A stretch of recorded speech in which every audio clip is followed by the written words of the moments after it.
And I'll be the Chief Returning Officer for the election this year. Thank you all for joining us tonight at the SMUSA presidential debate, where our esteemed candidates will share their visions and future of SMUSA and St. Mary's University as a whole. Before we delve into this important discussion, I want to acknowledge that St. Mary's University is situated on the traditional unceded territory of the Mi'kmaq Nation. This land is covered under the Treaty of Peace and Friendship, and we express our gratitude for the opportunity to live, learn, and gather on this ancestral land. And I'm delighted to introduce our distinguished guest speaker for this event, Dr. Greg Wenger. With a PhD in geology and environmental microbiology, Dr. Wenger is an experienced research scientist whose career milestones include 5 years at the NASA Jet Propulsion Lab, culminating in their optical organics mapper, Sherlock, landing on Mars in February 2021 with the Perseverance rover.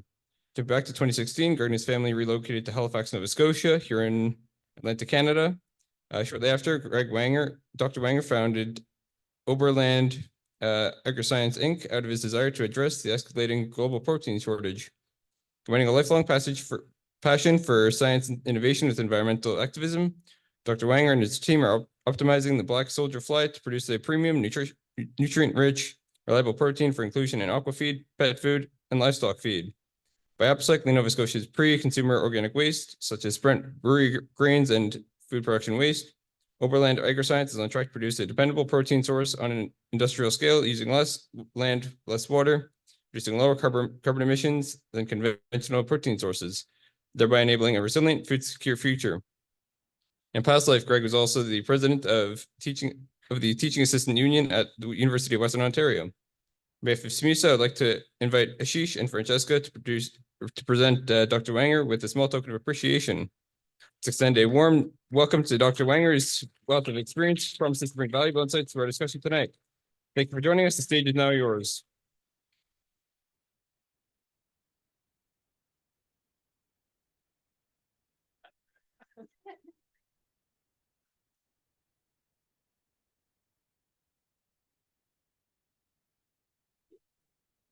Please not, doctor. I mean, it's true, but I go by that.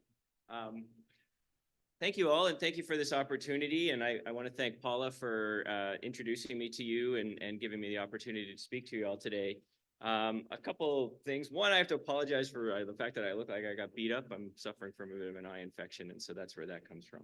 So PhD in microbiology, you still get struck down by those nasty bugs. But thank you for the intro, and I just wanted to say it's been one of the reasons I'm here. I've had a very meandering path, and you guys are all sitting here. You know, some of you are going to be running for student government, and you may know what your career paths are. You may not know. I thought I had a very straight path to my career, but what ended up happening is I was all over the map, and the skills that I learned, particularly on student government, really helped propel me and gave me the confidence to pivot and to be able to pivot through my different careers. As was mentioned, I did my PhD at the University of Western Ontario, which is now rebranded and called Western University. And there I learned about microbiology, got my PhD. I moved to California to do my postdoc, and then had the opportunity to go work at NASA, which honestly, it's a nerd's paradise. And when I had the opportunity to do that, I mean, who wouldn't jump at the opportunity to work at NASA? But the stuff that I learned in governance, really in student governance, really helped me feel confident and to realize that, yeah, I had a right, or I kind of belonged at NASA, and I had the confidence to step into that role. And then transitioning up here into Halifax, when my wife is a professor at Dalhousie, and we moved up here to follow her career, and I needed something to do, and I started a company, which honestly is something that is very scary when you first get into it. And the skills that I learned early on really helped propel me towards that. So I want to talk a little bit about what I do now, right? I mentioned I started a company, so we're an insect farm. We're looking to build a resilient, food secure future. But that all started back in 2005, and there's probably plenty of you here who weren't even born in 2005. But that's when I had my first foray into student government, and I joined in our department, in the geology department or microbiology department. I joined the student group because there were some injustices going on in the department, and I felt an obligation to help my fellow students and my fellow classmates sort of right some of these injustices. I realized that at the time in that student union, the small student union in our department, that I really didn't have the power I needed to make any change. So I joined the TAs. The TAs at Western were unionized. I became a steward in the union and spent about a half a year there as a steward. Gave me a little bit more power, a little bit more insight into true student governance. At which point, one of my colleagues came up to me and said, "You should run for president." That was very scary for me. I was not really familiar with a union or how a union functioned, but I ran for president and won. And that really launched me into an amazing opportunity to see truly how governance happens on multiple scales. Within our own union, we were a very large local within the union, and we had quite a lot of power on the national level, but also dealing with the university. And it was amazing how all of a sudden I was allowed into the boardroom at the university, and I was dealing with the university on their level. And I finally got to see how a university functions, as an institute of higher learning, but also as a corporation. You really do get to see how the machinery works behind the scenes. And that was tremendous opportunity for me to learn a lot about how a big institution like this runs.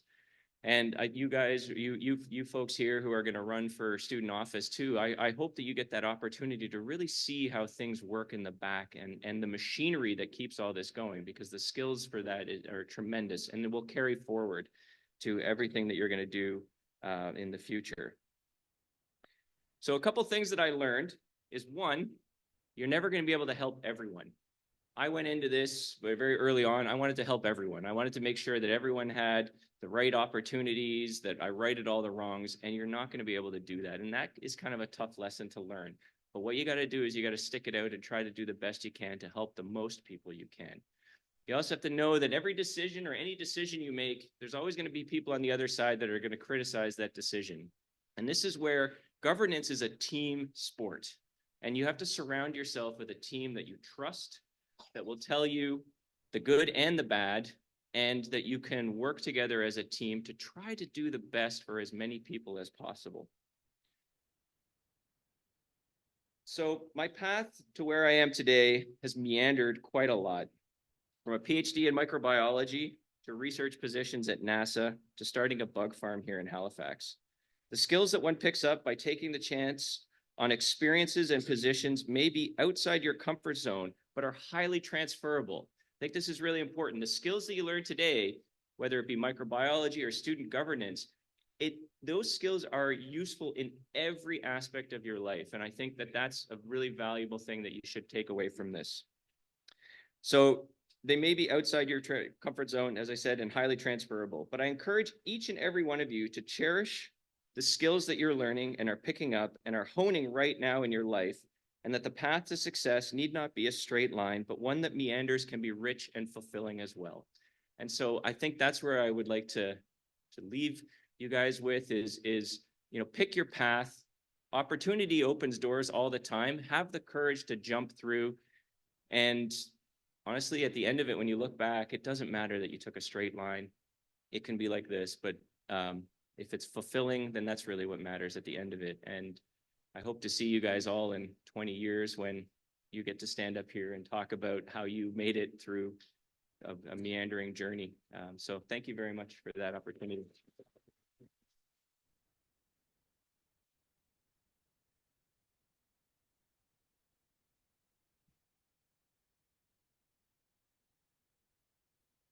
All right, thank you to Dr. Greg Wanger for kicking off this event. Up next, we have Paula Minikin of Minikin Resources, who will be acting as moderator this evening. Thank you.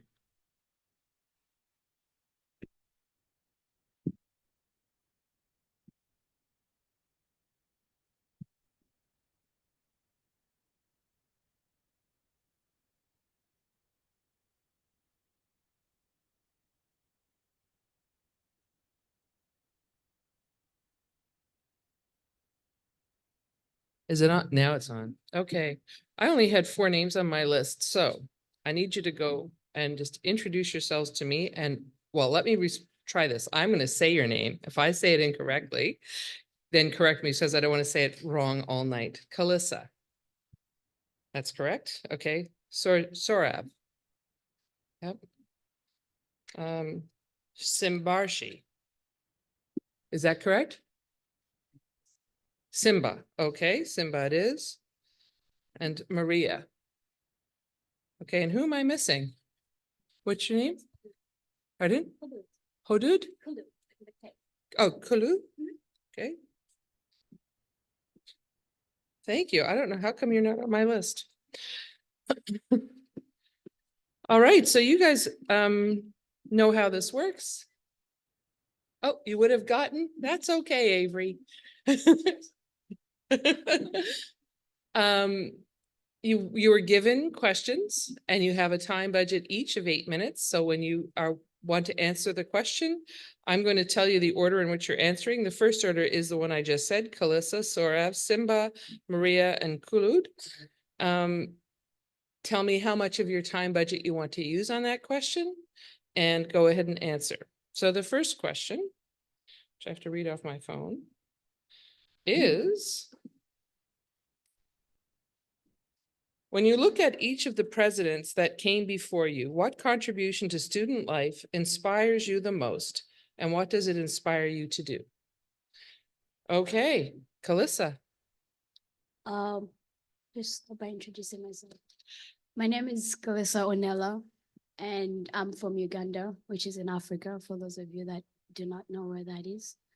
And when I look at the presidents that came before me and what they've done for the student body that has inspired me, I look at what they have put into the student body, their work, their time, how much of everything they've done for the school that has improved, not only for right now or for the students right now, but something that's improving students' lives in 5 years' time, in 10 years' time. And it inspires me not only to be here and improve student lives right now, but to also improve student lives for the future students that will be here in 10 years' time or 5 years' time.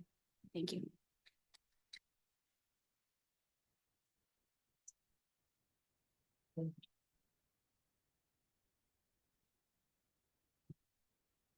Hello, everyone. My name is Saurav Sogi, and I'll take 1 minute and 40 seconds for this. Okay. So talking about the presidents who were there before me, I'm very passionate about student governance. I would know names if they past 8 presidents, so people you would not have seen or heard of. I would want to mention them. 2015-16, Qazi Rahman was the first Bangladeshi president, and he had a huge impact. Me talking about him sitting here, that tells a lot about the person. Osama Nasrallah came in after him for 2 years. He revamped the whole 5th student floor building. He inaugurated the Grossbrook patio. So these were the contributions that they made. Talking about other people like Mary Navish, Bryn, they helped huge. Mary was able to bring in the pass and no credit, which students are still benefiting for now. And talking about Bryn was the person who was a huge contributor in COVID time when students received CERB. Not a lot of students know he was able to lobby about that through CASA, which is the advocacy partner that we have. So he was able to have that impact. And talking about my co-competitor, Sheree, she being a transfer student just 6 months into university, she delivered on a promise of having more engagement and transparency. So I commend her for that because during such a short period, they're able to do so much. What fascinates me is the impact that they've had. We've had this 1,500 students election voters turnout in such a short time. Talking about inspiration, what they inspire me to do is fill in the chinks of the armor that the association has, keep on improving the association's responsiveness to student needs. Currently, the association does a lot of things for students, but it goes unnoticed, as if you ask people what the association is and does, they have a very less queue. We're going to meet the students where they are at, and that's what I'm committed to. Thank you.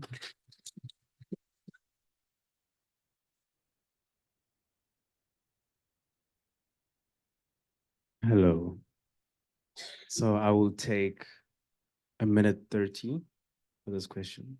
Sure. Can I go? Yeah. Okay. Hello, good people. My name is Simba. I'm from Zimbabwe.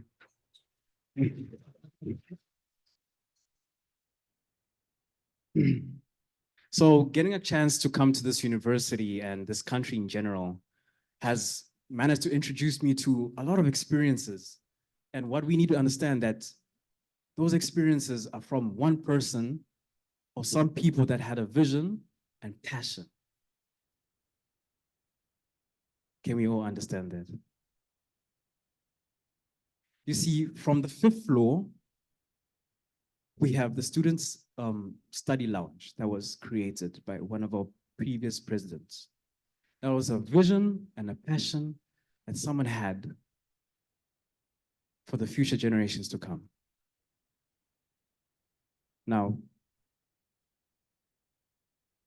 that's what I want to leave. I want to leave a positive legacy that people will remember, that people will appreciate, something sustainable for the future generation to come. Vote for Simba, that's what you'll get. Thank you.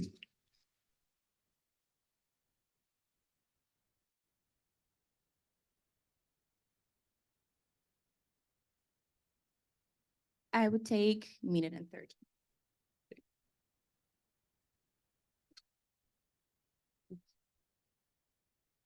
Hello, guys. My name is Maria, and I would like to start. Thank you, all of you, for coming here and for participating in the life of your university. You did a great job today. So I did a small research, and here I would present you my statistics.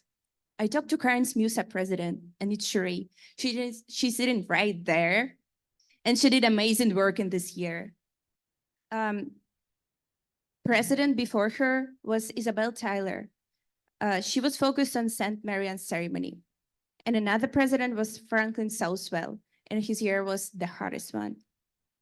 And it was the year of COVID, and he did a lot of work on healthcare. Right now, for me, it's still post-COVID time, and my focus will be on diversity, but not only on diversity of people, but on diversity of thoughts, as we are from different countries. Thank you.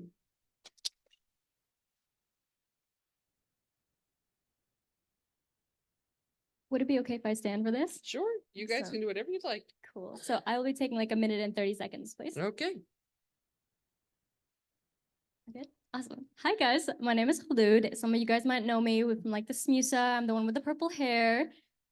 So I believe that every single president before has brought something new and unique to the table. Whether it was Franklin and Bryn, as some of you guys mentioned, the presidents who had to battle the storm of COVID-19.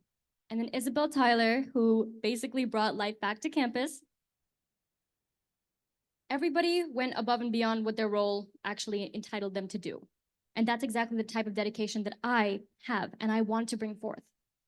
However, a special mention will go to Sheree, our amazing outgoing president this year and my cheer captain, love you. And she's the one who brought SMUSA to eye level with all students. Her efforts to continue encouraging students to come forth with their concerns and feedback inspires me to do the same. Most recently, the launch of the ZTC, the Zero Textbook Cost, is one of the most incredible things, amongst a lot of others, that came out of her presidency. All of these wonderful leaders inspired me to look change straight in the eyes and be fearless. Thank you so much.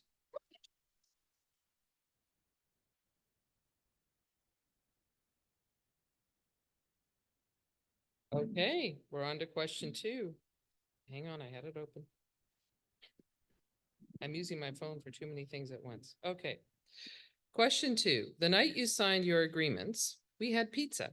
Without being asked, some candidates just quietly picked up the cardboard and helped tidy up in the end, and some just walked away. Why do you think that this is or isn't an important predictor of leadership ability? And the order for this question is Khaldud, Simba, Kalissa, Maria, Sorav. Awesome. So I'll be taking 1 minute and 30 seconds, please. Okay. All right. So as someone who helps out when it isn't deemed necessary, it showcases that like I'm one of the people. Okay. It's throwing out the idea of hierarchy. Leaders who step off the pedestal are needed more than ever in student governments. I think helping out when you don't exactly have to really showcases leadership and shows that you are willing to go above and beyond what is expected of you. To put it simply, it's showcasing that those around you, you're here for them as a team till the end, quite literally. I think what makes a good leader isn't just the big chances that one person brings. to the table. It's the most invisible actions that they do. It's the ones that are tiny and people don't really recognize them. That's what you do to help your community. Without community, we are nothing. At the end of the day, we are just students trying to help and look out for other students. Thank you.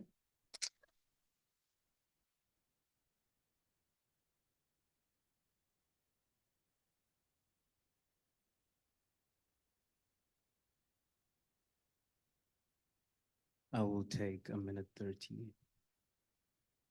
Go ahead. Okay. So, growing up as the last born, hashtag mommy's baby, I often got the chance to experience my mother in the kitchen when it came to cleaning, the actual cooking, and the serving of the food. And as I watched, I slowly got involved. And those habits were engraved into me. And I was stuck with those habits.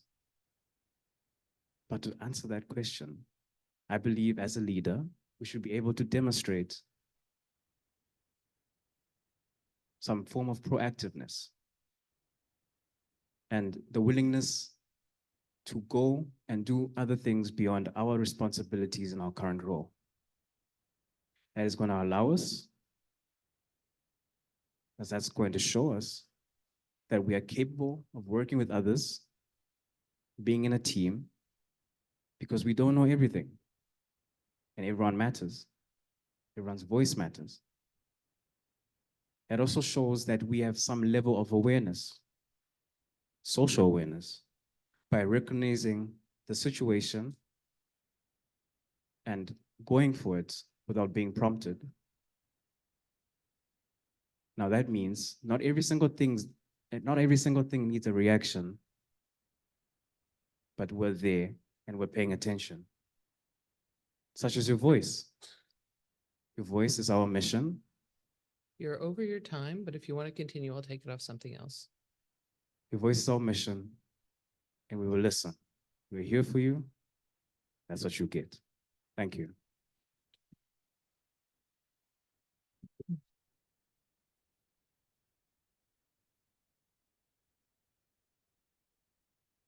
Take a minute and 30 seconds. Okay. Helping cleans up demonstrate empathy and respect for others. It's not just about doing the big and important stuff or being out there and being noticed. Also about doing the small stuff that matter. Leaders who prioritize the well-being and comfort of their team members are more likely to foster a positive and supportive environment work.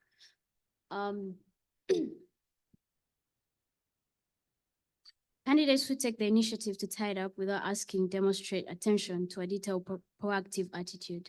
They're most likely to exhibit behaviors in a professional setting, taking up responsibility for tasks without needing consent or supervision.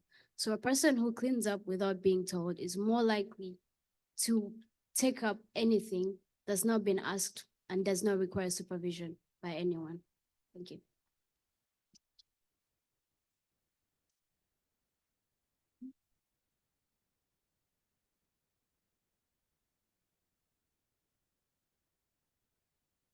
Can I use 1 minute? Sure. So for me, leader is a person who comes first and leaves last. A person who is always ready to help. Leadership is not about just a position. It's about certain qualities. Helping with cleanup gave me the ability to connect with my team members on a personal level, sharing support and environment. By doing this, I can show respect to them and to their effort to job. During the situation, I saw different qualities. I saw empathy, responsibility, and emotional intelligence. That day, I saw us not just a team, not just like BOD members and candidates. I saw SMUSA. Thank you.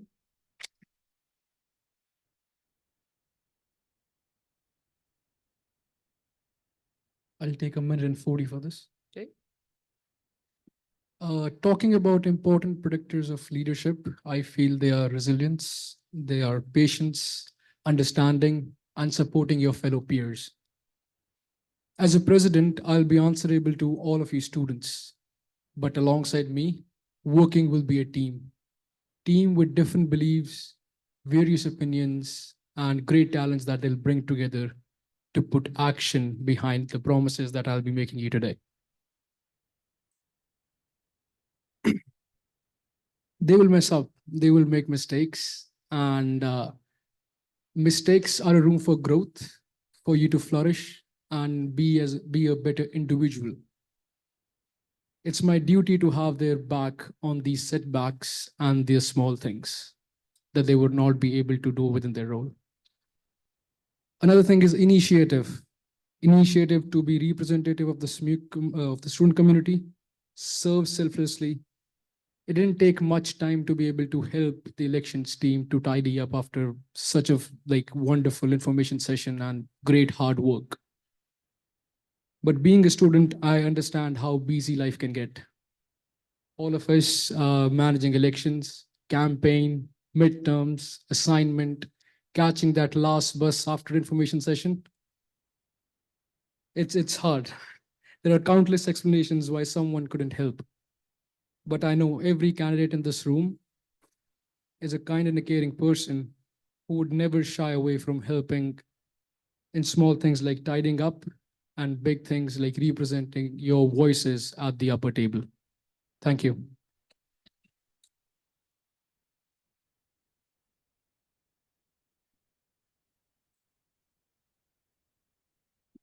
Getting back there. Okay. The third question. How do you plan to encourage participation in SMUSA that accurately and proportionally represents the student body at SMU in such areas as on and off campus, graduate and undergraduate students, local and international students, male and female, able and differently abled, Indigenous and non-Indigenous students? And the order for this is Sorav, Maria, Khulud, Kalissa, Simba. I'll take between 2 to 3 minutes for this. Okay.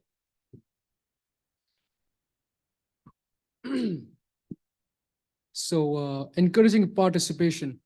I'll start by relaxing policies, aligning my work with the board. There are a lot of unnecessary red tape and procedures that need to be turned off. If you recall your last time in the interaction with the association, there are certain procedures that hinder your involvement and encourage and kind of push you back when you're interacting with the association. So firstly, relaxing those policies. Second, collaborating with the societies that already exist in campus. We have a diverse cultural pool on campus. So instead of maybe having a single international night every year, why not make it a cultural week, an international week where you get to represent your culture at a weekend night, maybe within the Grossbrook or at a certain, a different room or a different event. Let's celebrate the diversity that exists here. Opening door to small minorities, people who do not have even 25 members to register as a society, but they have a rich culture. You do want to experience what they have to offer within their culture. So that's another thing. Talking about graduates and graduate students, they have a 16-month intensive course study for their degree, for their master's degree. What we undergraduates miss out on is the guidance and experience that we can get from them. So we are more than happy to hear from speakers from all across different industries, but we don't want to tap into the space who are from different walks of life, someone with a family, someone with who's young, who just came out of 24, 25.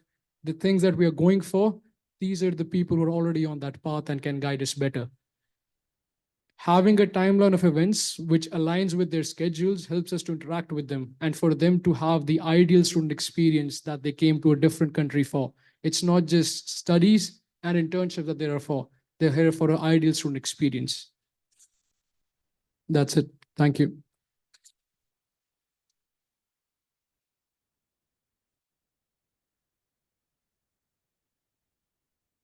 I would use 1 minute. Right now, sitting next to you, I see one common quality, and it is diversity. We're all different. I see a lot of people with shining eyes. I see a lot of people with ideas. University is a place where everybody is welcomed.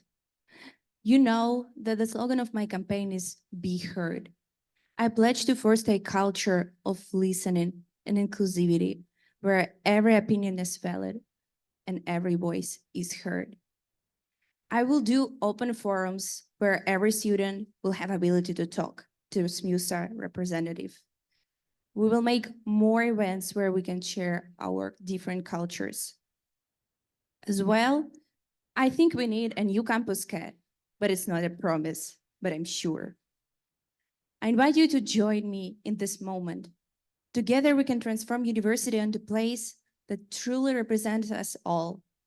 Your support, your voice, and your vote can help build a society where Be Heard is not just an idea, but a reality. Thank you.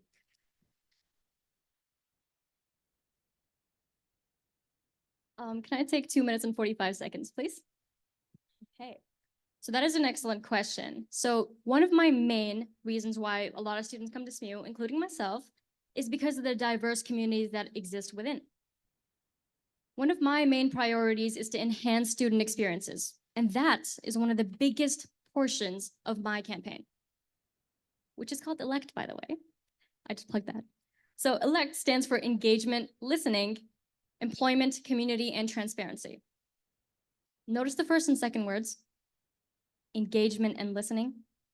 That is the key to encouraging accurate and proportionate representations of the various student bodies on our campus. While it may not look like an obvious answer, I find that the first step to engaging students is listening. It's finding out what they really, really want so that we can take that feedback and give it to you, the students.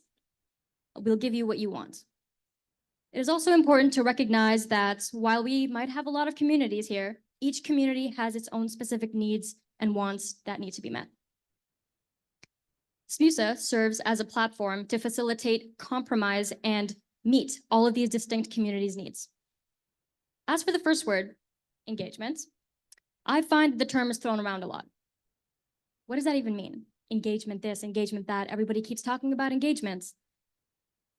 To me, student engagement refers to enhancing university students' experiences by attending events, volunteering, and it's obviously not limited to those words. I plan to incorporate my new ideas, as well as older, tried and tested methods that I've learned while working with SMUSA Street Team and our current exec team. Our job as a student association is to make your university experience as smooth, fun, and engaging as possible. And while we're at it, it is important to ensure that every single student here feels represented. If you do your part in this campaign, I promise you to do mine. Thank you.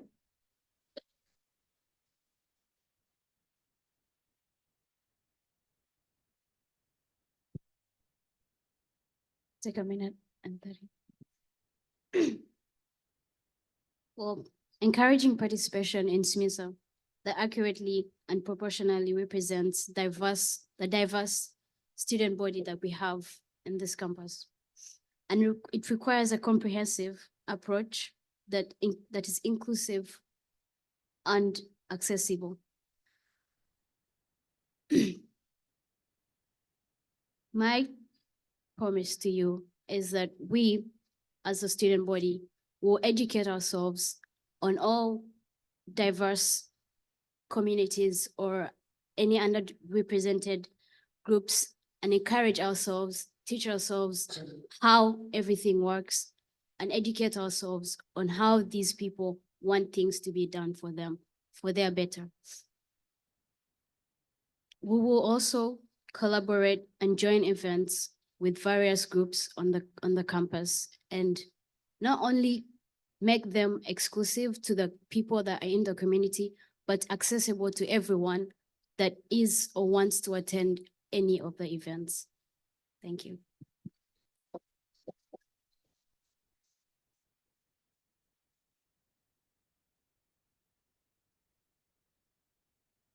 I'll take 2 minutes for this.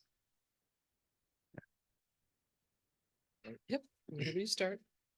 Okay, so what I love about SMUSA and St. Mary's University at large is that there's 7,000 students, but it's just not international students, but it's international students, local students, and indigenous students, you name it. And we have so many opportunities, but nobody knows about this. And SMUSA offers so much. We don't know about it. From the jobs, societies, and events. It's amazing. We just don't know about it. You know, the jobs, we have the information desk, Girls Book, Husky Patrol, street team, you name it. We have it all. People don't know about it because it's hard to find. So something I'll do about it is having a compiled list of all the jobs. Make job representation much more easier. I know we have Career 360, but that's a hassle to use. We have a filter there, we've got a filter here. You won't get to where you want to go. Societies. It's hard making a society. And someone there is passionate about expressing their culture, wanting to show other individuals about how they live, just teaching someone something new. Having a partnership with other societies, making it easier to work with other societies as well. That's the only way to do it. And events. We have the Girls Book. We have other places. We have a building, apparently it's out of use. We'll make full use of that to bring you towards SMUSA, sponsored by SMUSA. And me as a SMUSA president, I will lead you towards that. I will encourage you to join us because we're more than willing to take you in. We will listen to what you need. We want you to come to us. Thank you.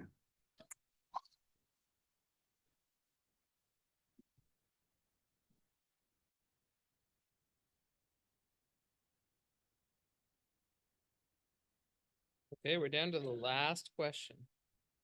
Oh, no, yep. Okay, go ahead.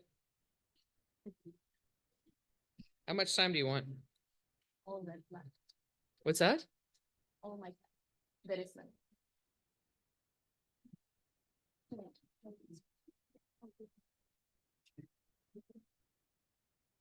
Oh. What's that? Oh, sorry. Yeah, well, it is, and that's why I was sitting there going, how do you know that you're next? So the last question, it's Maria, then Kalissa, then Simba, then Khalud, and then Sorav. Okay? And I'm gonna read the question first. If that's okay with you guys? I lost the question. Why is it not coming up on the bottom of the email? 2 seconds.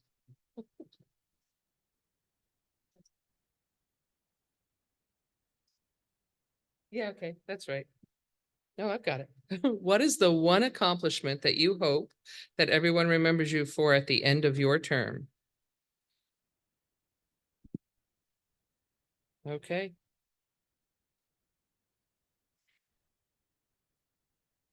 I stand before you today with a vision for our university, a place where a diversity of thoughts and ideas isn't just welcomed, it's essential. At SMUSA, we believe every voice can significantly impact our community. And today, I invite you to lend yours. Our association, it's not just president and board, it's students. SMUSA is like already a big baby, and president acts like head and BOD is an egg, but you are body. And as a SMUSA president, I can't do everything with societies, but I need more volunteers right now. I need you to help me to create societies. As we need societies, we need more volunteers. Together, we can foster a university's life very dynamic, inclusive, and diverse. Thank you.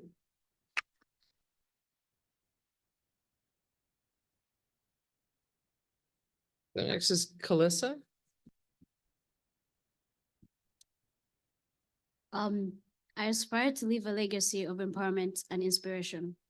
While I've achieved significant milestones at a young age, which include not earning only recognition for being the most honored leader in my high school.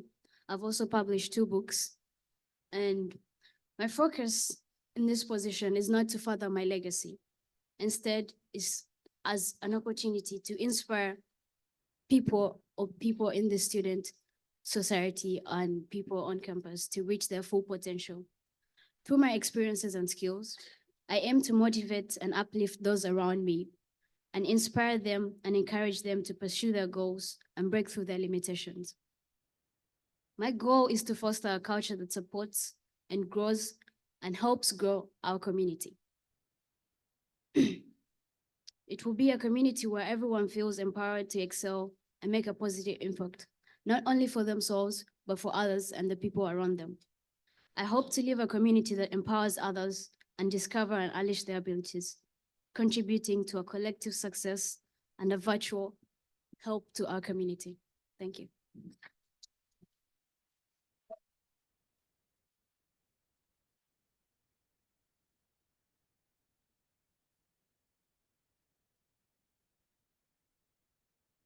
I'm going to allocate the rest of my time. How much time am I left with? Hey, when you guys do this now, so 2 and 2 and 1, you have 2.5 minutes left, Sounds good. Yeah. roughly. A little bit more. Go Okay. for it. Can I go? Yep. First of all, I would like to say how wonderful all the candidates are dressed. Can we just give them a round of applause?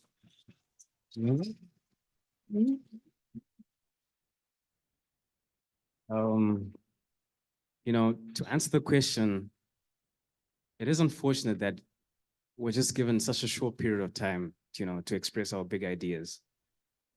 But one of the biggest ones I would love to implement is having a cultural exchange and just the understanding of each other's culture. Having multicultural events, workshops, seminars, giving the students opportunity to share their tradition. Creating a supportive community for international students, local students, indigenous students, you name it. I've been here for about 2 years, and I still haven't seen a Black student advisor, which is very unfortunate. And I really wish I could assist in providing more assistance in that area. I'll try my best. But some legacy that I want to leave and the quality that I think I have is my character and the values that have been instilled into me by my parents.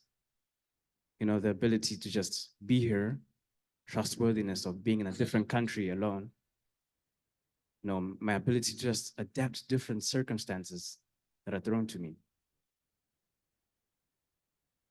And I really appreciate your vote. Have your trust in me. For I will listen, and your voice is my mission. Thank you.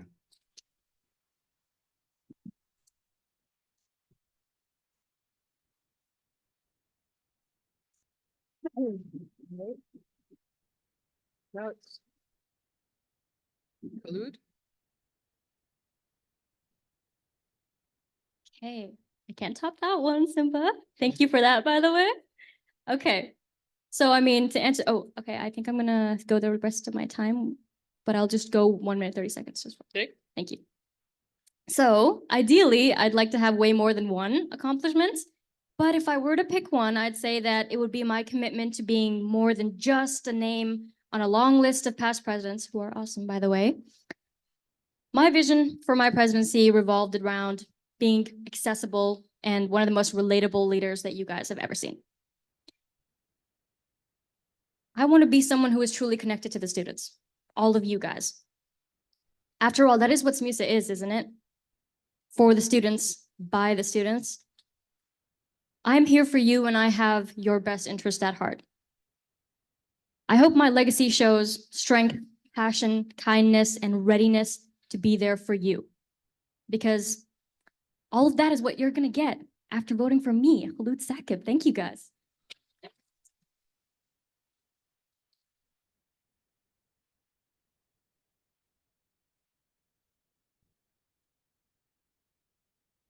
How much more time do I have left? Hang on, I have to add it up. So we used 152. You have 2 minutes and 40 seconds left.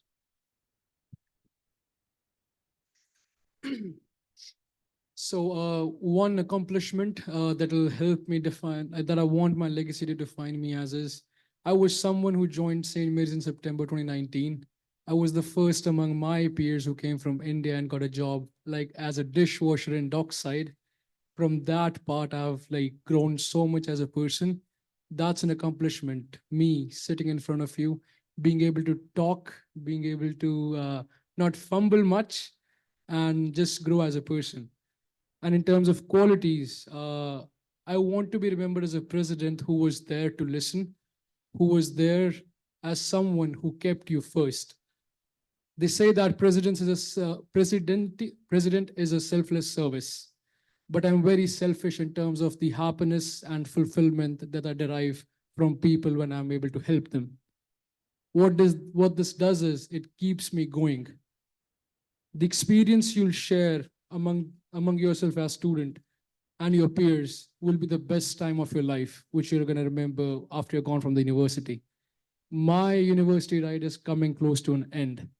And before that, I just want to have some memories that I reflect back on. And I'm like, yeah, I did something. I was something. I made something of myself. As we grow old, we are forging a character and our personality through these experiences that we share. I tend to be a president who's easily approachable, who just walks around. Don't take me for the suit that I'm wearing. I have a bunch of them. I like suits, but behind this is just a person who roams around in hoodies, and you can just come up and talk to me about your concerns. I want to create an atmosphere where students never hesitate to ask for help. This is why I'm very heavy on in-person campaigning. I'll admit something. I'm not too good with adding emotion to my speeches or my words when I'm sitting in front of a crowd. I'm not good at that. But if you talk to me one-on-one, you'll find that depth in a person you might not have seen like in anyone else. Being heavy on in-person campaigning creates that comfort that I want to have with students so that if elected, you can just walk up to that 5th floor, enter my room and be like, hey man, this is what I'm facing. I need some help. And there will be no one to stop you from that.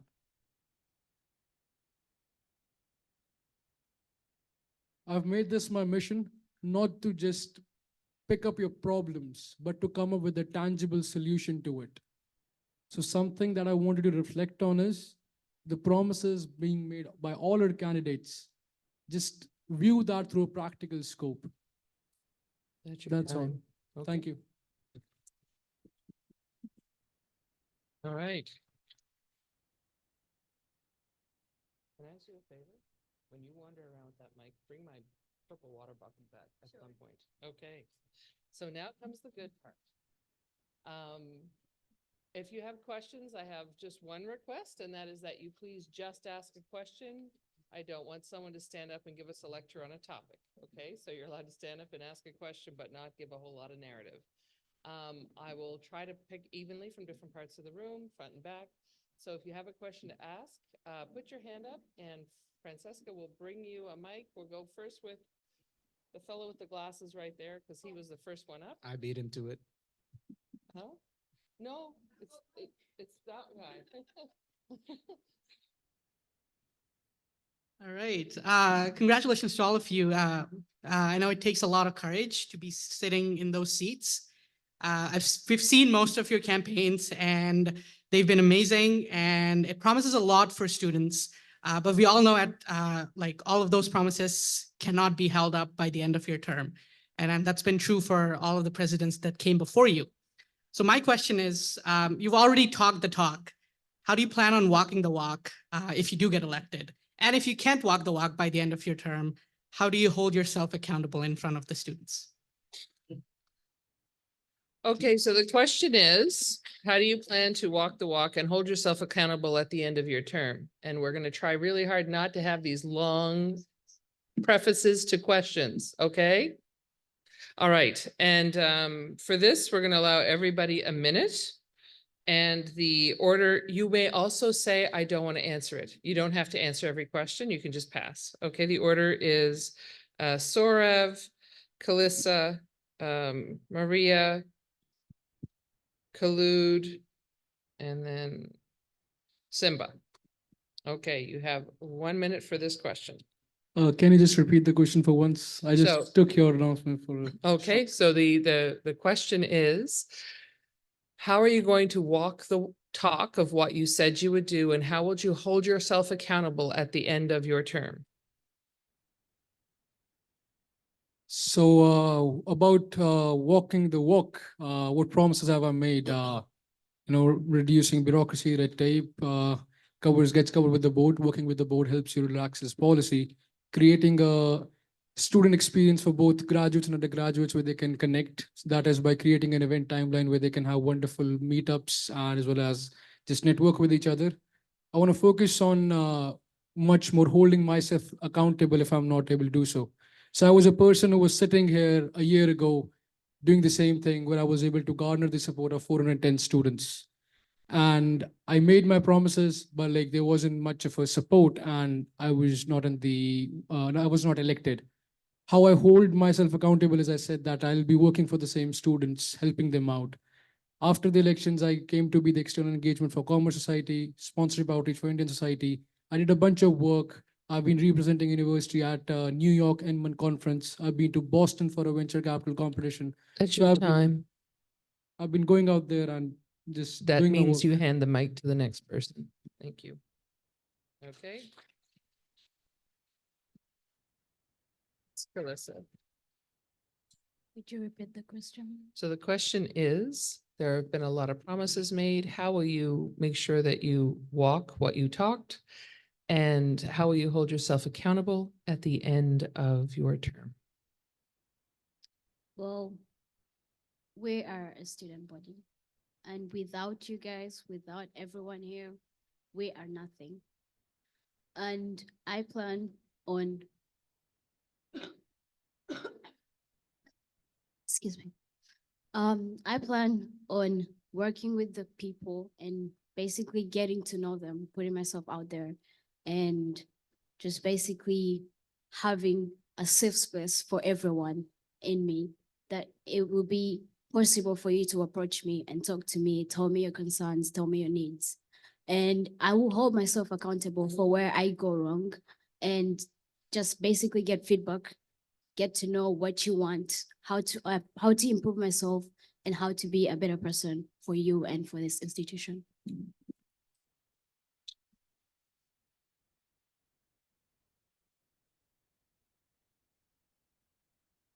So I'm a very slow person, and I will start my work step by step. All things that I do will be based on your feedback.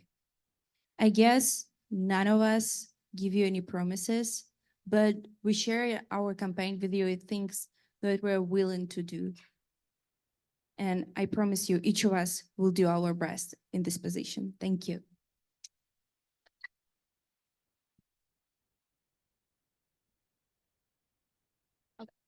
Hi, everyone. Okay, that's a beautiful question. Thank you very much, Toki. So I will start off by saying that everybody here has an amazing, they're all very capable, beyond capable. But I will say that I have worked with SMUSA for the last 2 years that I've been here. And I've been a VP as well for a portion of this year as well. And I was like first line of contact between students and SMUSA while I was working with the street team. I've been hearing a lot of students' concerns, and that is kind of what I've centered my campaign around.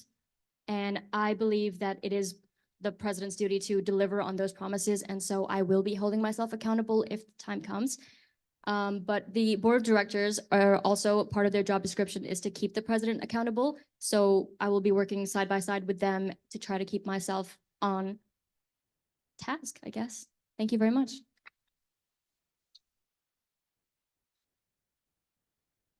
Okay, who else has their hand up? Oh, Simba, oh gosh, yeah, there you go. How much time do we have? 1 minute. Okay, I'm going. So to answer your question, thank you so much. You know, SMUSA is just not about the president, it's about the team that surrounds the president, So, by fulfilling these steps, of course, I need to consult my team. I need to talk with every single person because I have an idea, but I don't know how to fulfill that idea. So I could go to my VP of marketing, communications, societies, VP of academics, you name it, events. And without them, I can't do anything. So I will need their help, definitely. And being transparent, making sure the public knows what we're doing on a monthly basis. I understand we have reports on the website, but nobody knows what's happening. Nobody's gonna go through their time to go onto the website and look at that report. So we have different resources. We have social media, we have social media. And that's what every single person uses. We need That's to your time.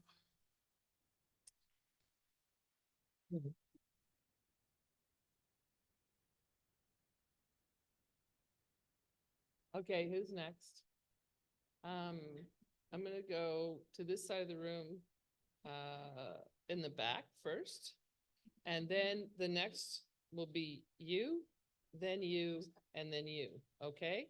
So get close to the edge so she can get you the, just make sure you're at the end of your row so she can hand you the mic. All right, go for it. What's your question? So we've heard a lot of great stuff about engagement, transparency, issues like that, but I want to hear from each candidate on how you're planning to address tangible issues for students like cost of living, food insecurity, and ensure that students experiencing these issues feel supported by their student association. Okay, good question. The order for this question is Khalud, Kalissa, Simba, Sorav, and then Maria. And I think 1 minute 30 is fair for this because that's a pretty big question. Good question. All right, are you guys good to go? Do you mind just repeating the question? So the question is, you've mentioned a lot of intangible success qualities, but what are you going to do to help students deal with the real and tangible issues they have right now, such as food insecurity, cost of housing, etc.? 100%. Okay. All right. So first I will mention that we have a position on the SMUSA team, which is the VP of advocacy. And that is the person who deals with a lot of student issues like these, especially when it comes to governance and stuff like that. But I mean, we do have a lot of areas at St. Mary's University that help with a lot of different issues, especially the food room. But I think we could speak a little bit more about that one. But we have the food room. We have okay, honestly, transparency is a big part of my campaign, and I will be honest throughout my whole entire campaign. And I am kind of hoping that people will come talk to me about certain issues because I'm only aware of as much as people tell me. So the more issues that are brought to my attention, the more I'm actually gonna be able to do anything about it. So I would really hope that some people will give me a little bit more insight on what is happening, and I will do my own research, of course, to get a better understanding of what I can do for that issue and go to the necessary resources to address that issue and try to solve it as much as we possibly can. Thank you.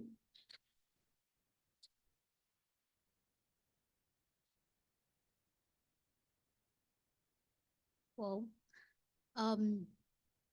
I will I will work with my team, and like she said, there's the food room. You can always go there if you need something. But talking about security, that's something as I who lives in res feel like it's something we should address too. Just basically knowing and making the students aware that there are resources that we do have as a school and as a student body that are not necessarily given to us, but they're not necessarily out there or out for people to know because it's very hard to access these resources. So my team and I will work hard to make sure that these resources are given out there and made aware of, that they're, there and ready to be given to you when you need them.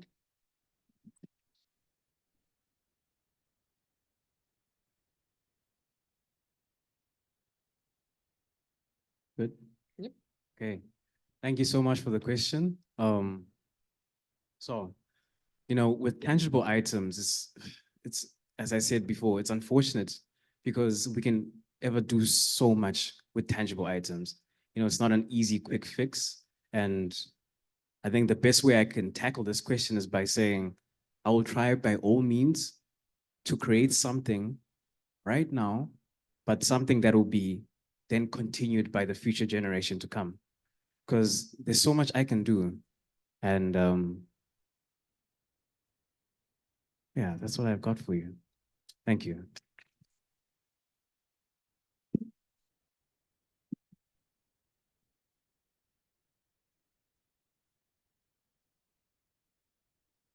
For tangible issues like cost of living, housing, food insecurity. In terms of housing, one of my campaign points is setting up a off-campus housing committee so that for anyone who's moving out of the province or from a different country, they have access to reliable housing. They don't get scammed as soon as they land in this country. So they're like texting someone on Messenger and be like, hey, send me the security deposit. And they do. And then there's no house. So setting up a housing committee will help with that. In terms of food insecurity, food rooms already there, but I've seen wonderful initiatives at the Entrepreneurship Center in terms of delivering fresh food. You guys do good work with Square Roots, that's there. And then in terms of cost of living, if you have heard recently, the government has increased international student fee, the first international student fee by 9%. So you need someone who pays attention to these things. And what I'm going to do about that is user advocacy partners, both at provincial and federal level, and talk to government so that we can maybe get a cap, a regulated cap on this tuition so that students don't bear that burden. Thank you.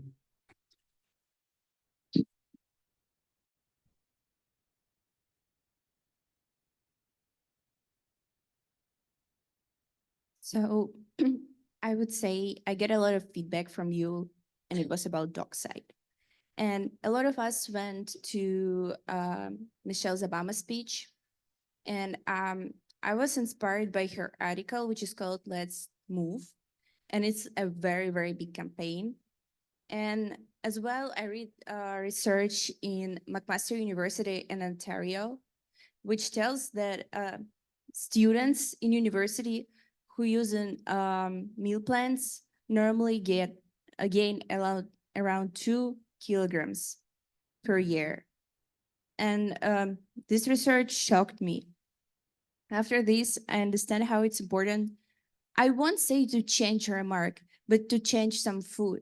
As every time I come here, I see a lot of junk food. Speaking about scholarship, I asked representative of university, and I find out that people don't really apply a lot on scholarship. We have a lot of good leaders right now, and we have a leadership scholarship. So I encourage you to apply right now. Thank you.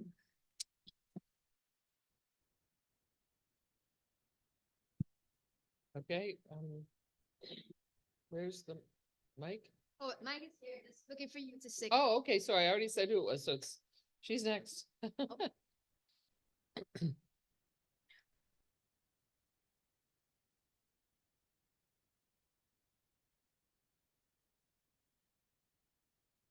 First of all, congratulations on getting nominated. All of your responses were absolutely commendable. All right, my question to you is, what new changes are you planning to bring to the table that previous presidents haven't brought before? Okay, do you have the question? What are you going to do that previous presidents haven't done before? The order is Maria, Khalud, Sorav, Simba, Kalissa. Yeah, oh, how long do you guys want? Do you think a minute and a half is enough for that? Okay, minute and a half it is. So, yeah, that's a really good question. But I was thinking as well about International Night and traditional Canadian clothes. I talk a lot with Canadian people, and I was like, what is your traditional clothes? And they were like, oh, Canada is a really young country and we don't have traditional clothes. No, you do. And it's clothes of Indigenous people. I would like to bring here to SMU much more culture of indigenous people, instruments that they play, and their famous traditions. As we come to Canada, we come to this country, and we should know these traditions. Thank you.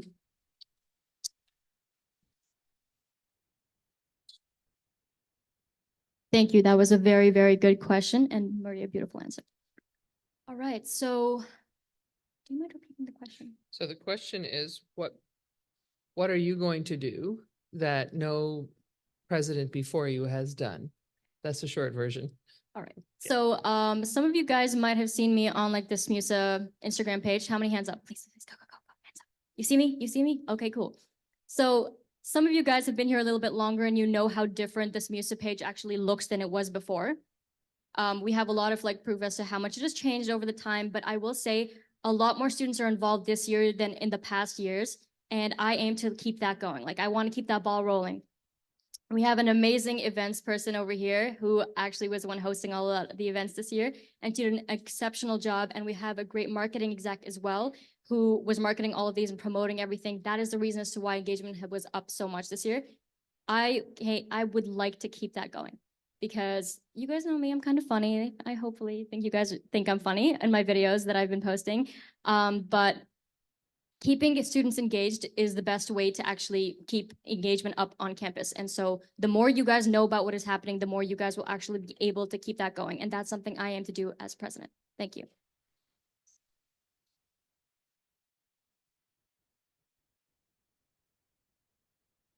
That's Sorav. How much time do we have for this again? A minute and a half. Minute and a half, perfect. Hello, first things first. The prior presidents, they have done the work. You just have not seen the benefit of it. You'll be experiencing it over the years. I've learned that working in the board. I was in the board for a year. So the things that are doing currently, you're going to see their benefits in the next 2-3 years. So it's not that they are not doing the work or something left out. It's just in the works. In terms of tangibles, as I said, the off-campus housing committee is something new that I bring. Uniting the graduates and undergraduate students is another one. Increasing intramurals as well as relaxing the procedures for getting into intramurals. I know there's a lot of timelines to meet, regular games. It should be relaxed because it's like us going in for an occasional game. So relaxing those things. And then being able to have an impact as an individual. So any student on campus doesn't need a bunch of people to have his back or like to have an impact. So as an individual, they can have their own impact. That's something new that I bring. And basic is meeting the students where they are, eliminating anything that comes in between where the association is held back from meeting the students where they are at. So during our elections, you don't see us after your classes into these classrooms or the common spaces around because that's off the limits. So something like that, we don't want to pick you up and be like, hey, come to the corner and just let us come and talk to you. So just eliminating that.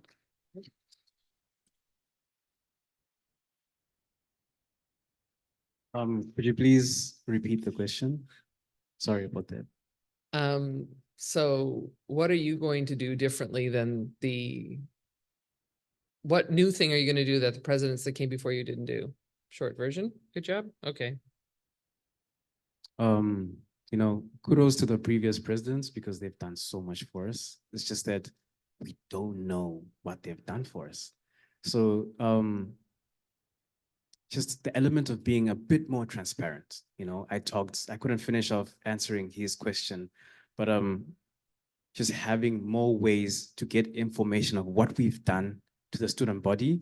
I would love that to happen. We have the street team, we have that social media, we have the reports. There has to be some other way of contributing and showing the other students that we're actually doing something for them. Also having more exposure to the athletics and recreation side of things. I know a lot of athletes, myself being a student athlete, not a lot of people know us and we don't really put our attention to them. A lot of events happen within the student center let's also branch out and talk to more individuals in Hamburg Center.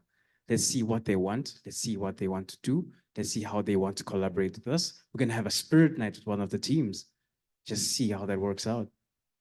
But of course, I can't do anything without being told what you guys want.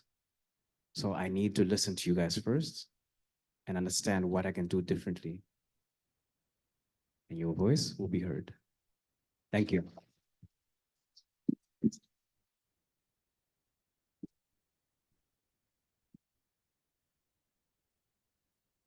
Well, there's nothing really that I could add that my parents hasn't said. But I would like to shine more light on sports, like Simba said. Not just sports as people who do sports right now, but like the girls, females in general, who do sports but are not accounted for and are kind of undermined because we're females. And they say, some say we can't do sports, but we do sports. But I would like to be to make it more diverse and more inclusive for us females to be able to also be out there and do sports.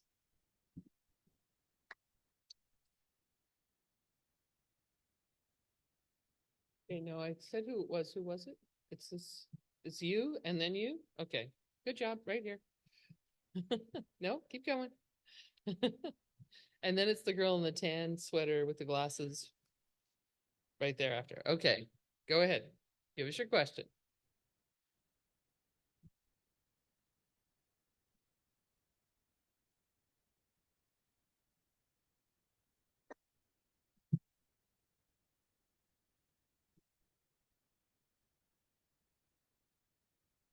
Was it dead?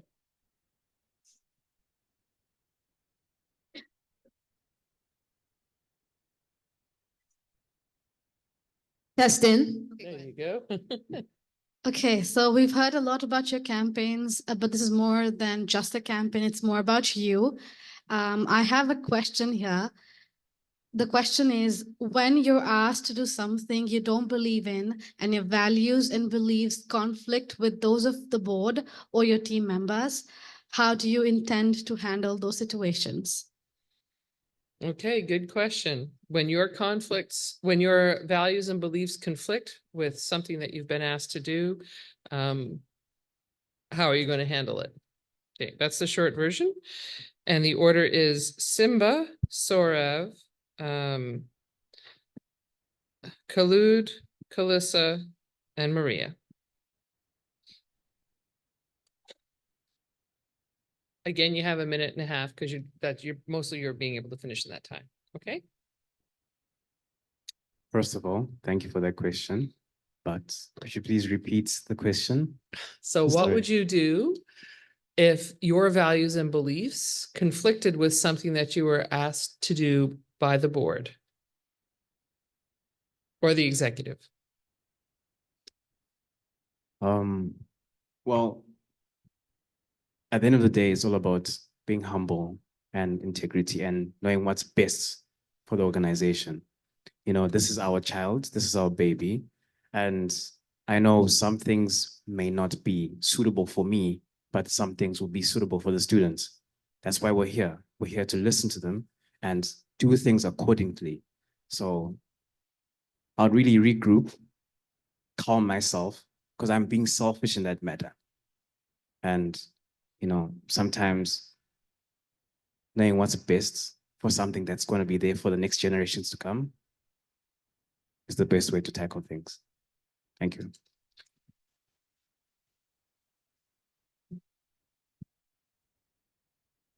So when our values and beliefs conflict with the board, so the BOD members are elected. They are a collective voice of the students representing various groups. I would like to be a president that does not pursue his own agenda, but works for the students. So whatever they want from us, they'll be directing that towards the board members, and the board relaying that to me will be something that I need to pursue. So not letting my own agenda come in between and just reflecting on those beliefs as well as the voices of students is how I'll move forward with it. Thank you.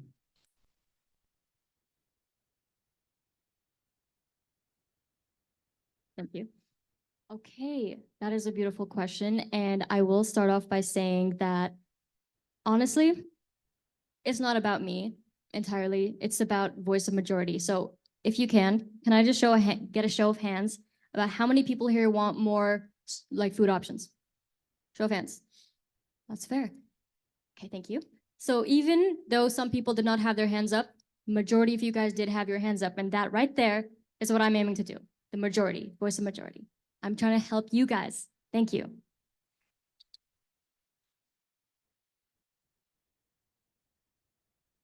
Well, I would educate myself on the matter and get to know more insight on why I'm reacting the way I am, or why it's not something that I believe in, and get to know more about how or where the person who is coming up with this is coming from, and be able to make a decision from there. But then again, at the end of the day, it's not about me.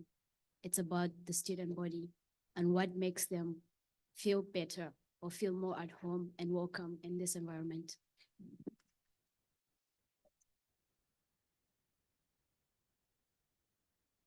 So for me, president is not a position of power. It's a position of listening, understanding. It's a person who get your feedback and works with it. I guess if somebody of BOD members want to make changes which university doesn't want to see, we won't do it, as all our actions want to be based on your feedback. Thank you.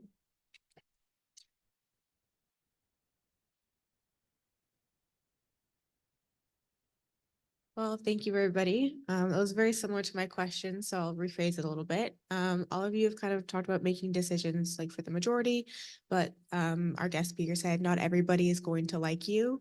So how do you handle if someone comes up to you and says, "Oh, I don't like what you're doing," or you get posts or opinions online that disagree with what you're doing, and how do you make sure that doesn't impact your work?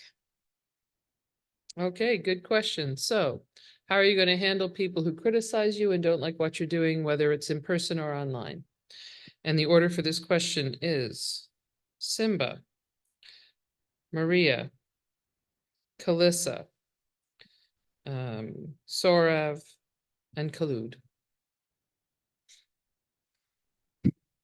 Thank you for the question. Oh, sorry, and it's a minute and a half. Go ahead. Okay. Good? Yeah. Thank you for the question. Of course, nobody's perfect. Nobody's gonna like you. Not everyone is gonna like you, rather. But it's good to take in some form of constructive criticism. We're not all perfect. Sometimes we can have our shortfalls, and of course, we need to work on that. However, if it is something based on something that we're trying to fix, and we believe that this is what's best for you, our best option is probably to understand you and hear you out. Like, why are you not satisfied? So that we can do better. It's just not me, it's a team. The VPs, the board, and holding me accountable is holding everyone else accountable. And the whole student association as well. Thank you.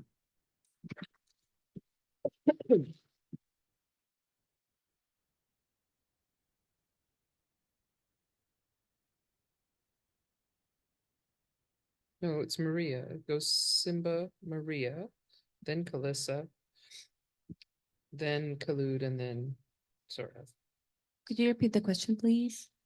How will you handle it if someone criticizes you either personally or online because they disagree with what you're doing? So for me, criticizing is a kind of feedback because people need to share their opinions as well. They can write it to Smusa Outlook, or they can write it for other people and make it like on Instagram, for example. But all your criticizing will be taken into consideration and changes will be done. Thank you.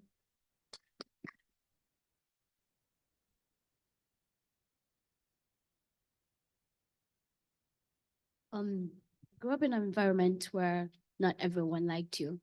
Not everyone was happy with what you were doing, especially me, because I was the type of person who would stand out, you'd say. And I had issues, not only with my parents, but with school in general. But I learned to take that as a form of positive, negative, or positive words towards me. So if you criticize me, I'm going to not take it in a bad way, but take it as a way of what is it about me you do not like, and change that and try to fix myself to be a better person for you and for what you stand in. Though, yeah, again, not everyone is going to like you.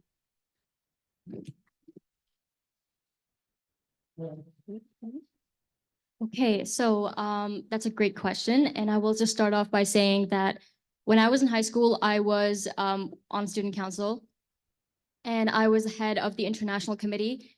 And a lot of people were not exactly the happiest of what I was doing per se. Like if I was paying attention to like one event a little bit more than the other, they'll be like, why are you not doing that? But obviously we have to take constructive criticism because that is the best type of criticism to take. I will also add that this year I am honored to say that I am the cheer captain for our sideline team here at St. Mary's University. And there is no way you can be in a position of power like that without taking criticism at all. Like, I will not be a good captain to them. It's not fair to them to have a captain that won't listen to what they want. And so that is something that I really want to take into my presidential role if the time comes. Thank you very much.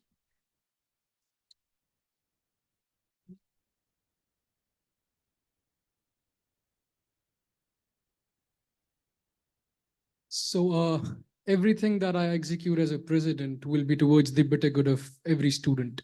Constructive criticism or any other reality check on social media by a comment or by something different. It's just, it keeps you in check. And second is you'll be able to resolve that by talking to the person, and whatever you do is for the better good. I'll leave it there. That's it. Thank you. Okay, next question. There's a lady in the back who's had her hand up before, the white sweater.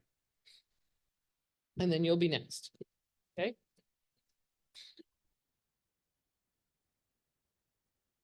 So my question is, if you guys don't end up getting elected as president, how will you continue to support students on campus?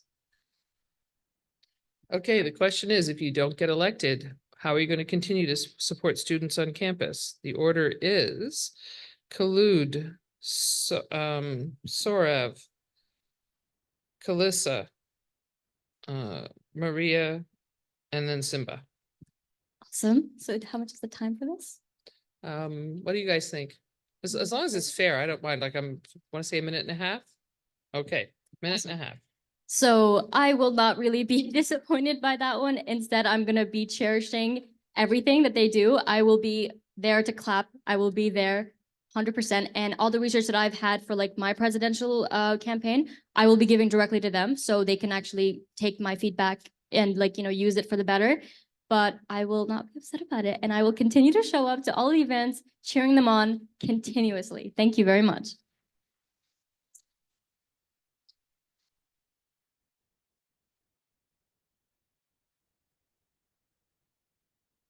Can you repeat the question once more? If you're not elected, how are you going to continue to support SMUSA?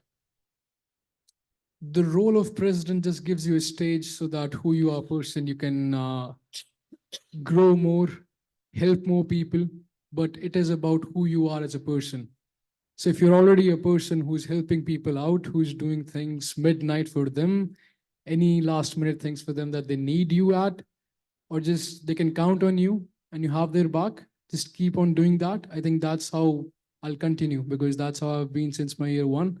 And that's what has helped me foster relationships as well as good friendships with trusted people here, both like in Halifax as well as St. Mary's. That's where I leave it at.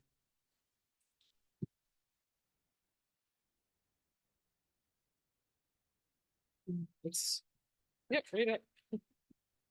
Well, I will continue with my active roles in the students' societies that I'm involved with, and basically just be out there for anyone who needs me, be a shoulder to cry on for anyone that needs it. and just genuinely hope that people can approach me and talk to me. And, you know, we're here. So if one of us makes it, I'm sure the connections that I've made with them will be able to still stand, I guess. And yeah, we can always in chats talk about your needs. And yeah.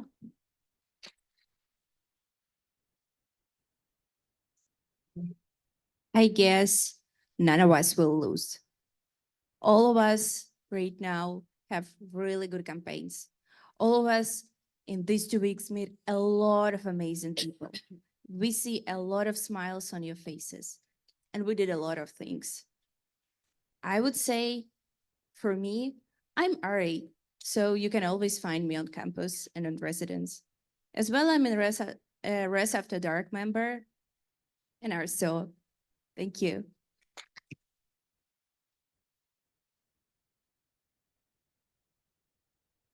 Good. I'm not gonna lie to you guys. I just go back to my normal life, you know. I'm currently food room co-coordinator, currently part of the track and field team. I'm currently part of the Black Student Society. Sometimes I join with the African Society.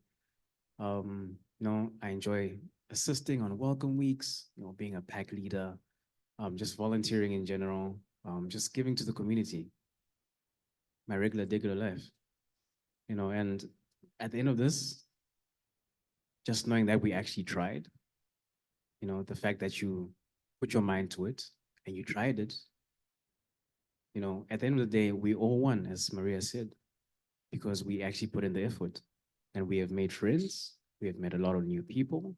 Some people, we will not remember their names, but we will cherish every single experience that we've had with them because that's what it means. It's all about the people. It's all about you guys. Thank you so much.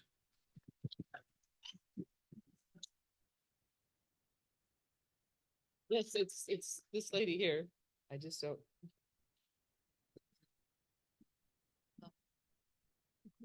Hello. So my question, many of you have spoken about bringing trust into your campaigns. So my question is, how can we as a student community put our trust into you to do good if your personal integrity has been questioned or is questioned in the future? Okay, so the order of operations is Maria, Simba, Sorav, Khalud, Kalissa, and the question is, how can we put our trust in you? And what if your integrity has been questioned or is questioned in the future? How will you deal with that? Okay. A minute and a half. So I guess all our effort you can see by looking at our campaigns, our posters and posts as well. I guess all of us you know before, and you see us holding different positions, as for example, Jura Captain or food room co-worker. And I think with all of us, you collaborated before. Thank you.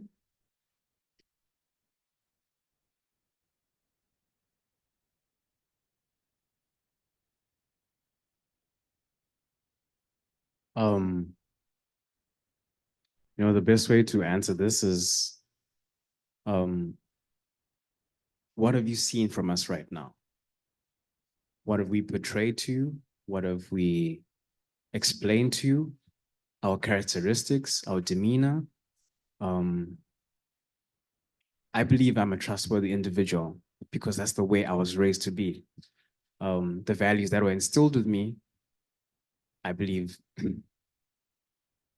are quite valuable in that case. But I'll definitely assist in taking in the feedback, understanding from my mistakes, definitely, trying to get to the point and get to what I did wrong. Thank you.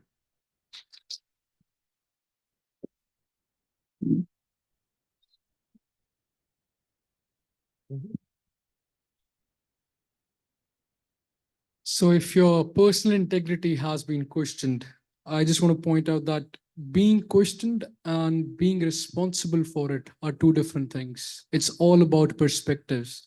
Something can be common for person X, which is very unusual for like person Y. And that can build tension, things that people don't even think of. And during these times, elections, rumors are very common. So if you're a person who can get influenced by rumors, not getting your facts straight, I think the issue will lie in the person who's not responsible enough to see through things and clarify their facts, check their facts. So I would say be a responsible voter. If a person's integrity has been questioned, see through it, see what actually happened, or try to discover it. That's it.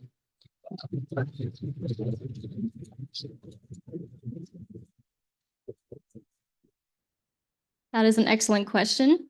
So I've always been taught to put my faith in somebody, no matter what, just put your faith in them. If they betray you, then that is a damn problem. You know, fool me once, shame on you. But I believe everybody changes every single day. We all change every day. That's something my sister taught me a lot. We are never the same people. In this moment, I don't exactly have the ability to showcase to you guys what I'm capable of doing, but I am asking for your faith the way people put faith in each other. Thank you very much.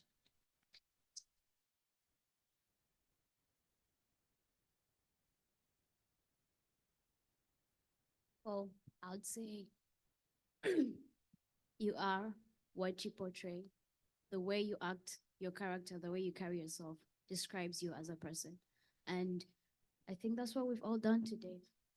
We've talked about ourselves, we've portrayed ourselves, maybe not internally or deeply, but our characters can surely speak for ourselves and where we stand with trust.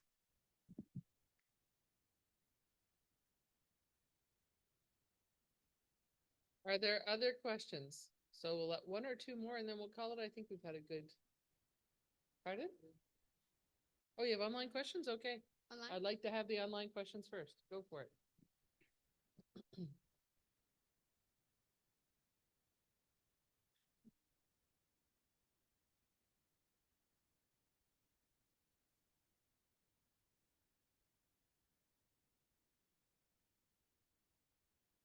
Since student leaders are such an important aspect of what we do and creating change on campus, we would like to know how you intend to address the issue of sexual and gender-based violence on campus.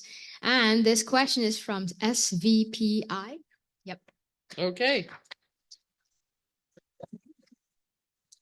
So what are you going to do about sexual harassment and gender-based violence on campus? The order is Kalissa, Simba,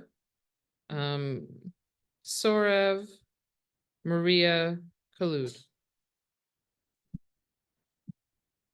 Go ahead. How much time? How much time do you guys want for this one? We'll leave it at 1.5 minutes. You guys haven't gone over on those yet. Go ahead.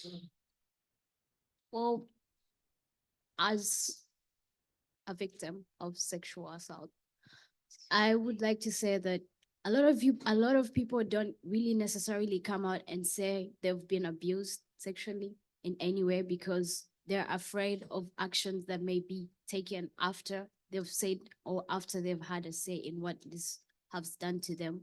But I would like to say that we will create a safe and very discreet environment where you will be able to voice your concerns and not be worried of what is going to come after that or any other consequences that may happen to you as a person, and generally just be there for you and make you know and aware that this is a safe space for you.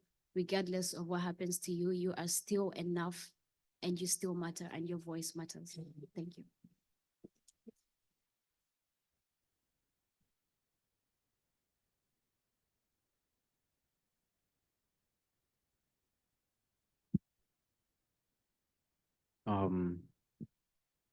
Thank you for that question. I would like to say personally, I wouldn't understand that's a very drastic topic, and it's quite unfortunate that some individuals had to go through that. I think the best thing that SMUSA can do is collaborate with the resources that St. Mary's already provides. So we have the Women's Wellness Center on the 5th floor. We also have Dee and Christy that provide amazing services, and us as SMUSA collaborating with them will not only, allow us to get a chance to kind of contribute in this issue, but also try and tackle it in the best way that we can possibly do. Thank you.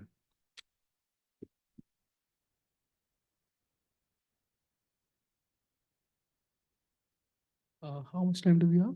Minute and a half. Sexual harassment. It's not a small word. It's a very big thing. Victims do not recover from such instances their entire life. They have chills, they have nightmares about it. Something that I would do about it is training, sex education.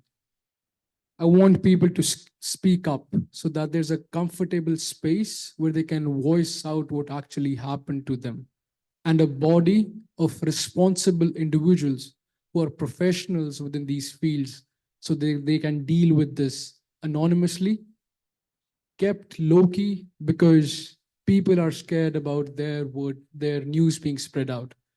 So just removing that fear that this is not going to be something that is going to be remembered in the wrong tone, but you will be strong for voicing out what happened to you actually. That is what I'll do about it. Thank you.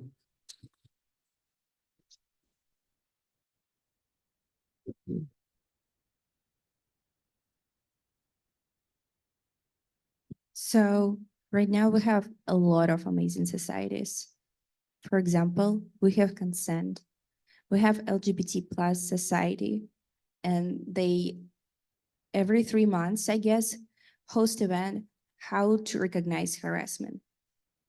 We have a race to whom you can come, and they will help you to overcome this problem.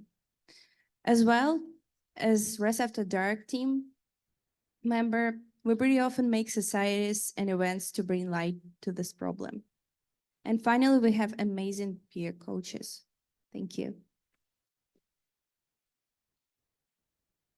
Amazing. Everybody had a beautiful response to that one. I'll start off by saying I'm from Saudi Arabia, and culturally over there, we are kind of taught to sweep things under the rug. A lot of parents and mothers specifically, they want their daughters to cover up, even though that is not what everything is about. But a lot of parents just try to tell their kids, be quiet, it's not about that. Just make sure your name doesn't get tainted. So don't tell anybody about any assault that has happened to you or any violence that has happened to you. This university takes a lot more initiative than Saudi Arabia does, and that is something I'm very proud to say, but everything can always be improved. Although it is incredible, I would really like to improve so much here. University is a place that students should feel safe and heard, and that is a space I'd like the opportunity to create for you guys. Thank you so much.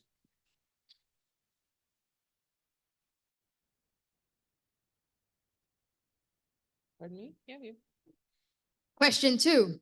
With majority's theme on today's panel being about diversity and expanding on it, what actions would you take to change and help the existing societies to thrive? Okay, you guys got that? And the order is Sorav, Simba, Maria, Kalissa, Khalud. How much time do we have? Minute and 30. Perfect. Society is a huge part of the culture that exists on campus. I was seeing Ajay at the back. Is he still there? Ajay, he's gone. So that's a person who handles 75 societies on SMU. He's the person responsible for getting permissions, organizing these wonderful events that we see on campus across various societies. But if you take even half of these societies do an event, that's 35 events per week if you look at it. And that's too much of a workload. What he needs is an assistant, which SMUSA has already acted upon. They work to reduce the society fee too, but something that exists is what adds to this unnecessary work, the red tape and the bureaucracy that we have. So loosening those policies, allowing societies to operate freely is how I'm going to bring that diversity back to campus. Thank you.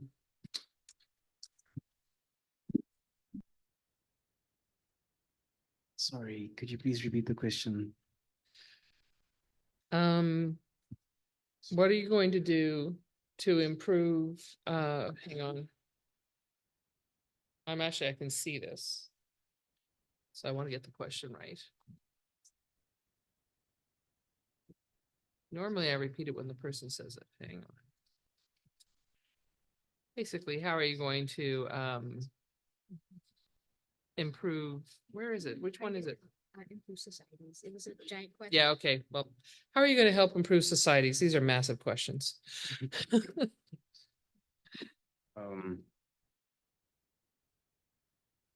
You know, I already talked about this in the previous question, question 3. You know, societies provide so many opportunities to every single person, and they deserve to be taken seriously. You know, as Surya said, having to juggle all those societies is a huge task load, and having that form of assistance is very crucial.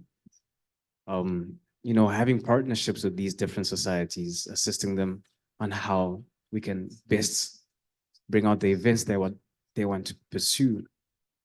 You know, creating an easier way to just form the society in general.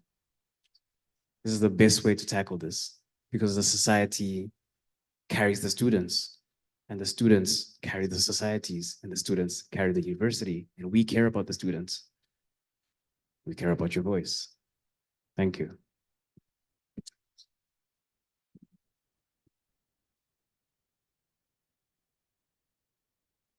Sorry, the next one is Maria. As I said before, I would bring more information about cultures of each other. So our problem is that we know names of each other, but we don't know about cultures. We don't know about traditions or even way of life. As well, I would add indigenous people tradition as we come to their land and we stay here. For societies as well, I would add more collaborations to bring people together. As well, I would like to see more collaborations between RAs as they're responsible for floors, so they can help people to know each other. Thank you.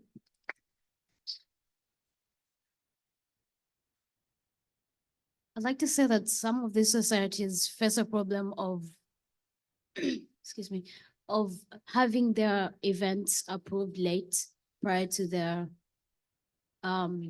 approved or concerned, or no more time they would want to set the events. So we would like to put a measure of we as a team would approve the events in time and make sure you have them when you want them, but also making sure that they are,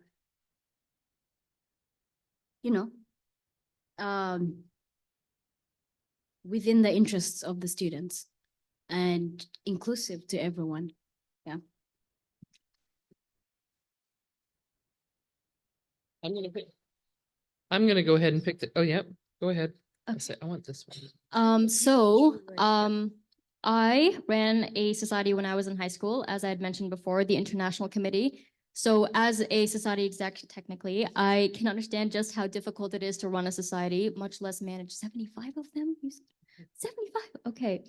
So I will say that there was like a new policy change that was made to like unmandate the $5 fee for like members, which is incredible because that led people to have more opportunity to actually join societies without paying for them, or they can just go in and out and actually not, you know, waste their money.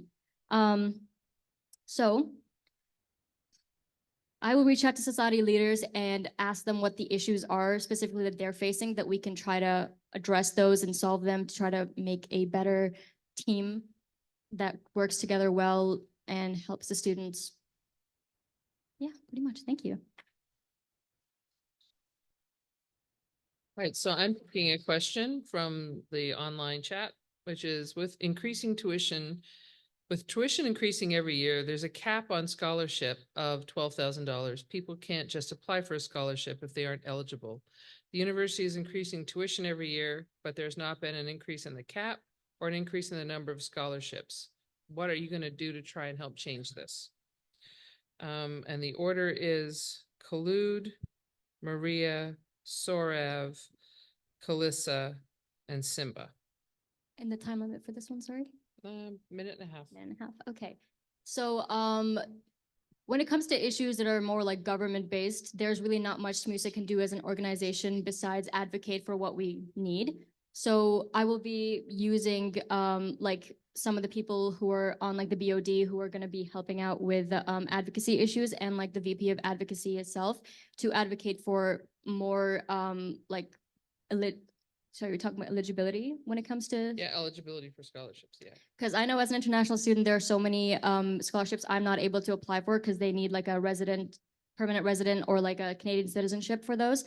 And I do not define any of those. So having better opportunities for students is incredibly necessary. So advocating for the right resources will be incredibly helpful for SMUSA. So that is what I plan to do. Thank you very much.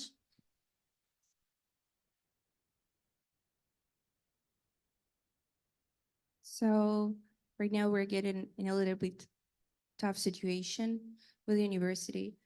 As you know, the amount of international students are cut off more than in half. And the funds of university paying, like normally university take money from international students for all changes. And right now we're using half of them.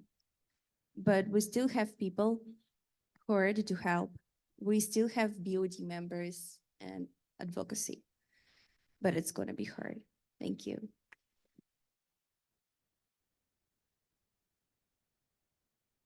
No, the next one is Sorav, How much time do we have again? minute and a half.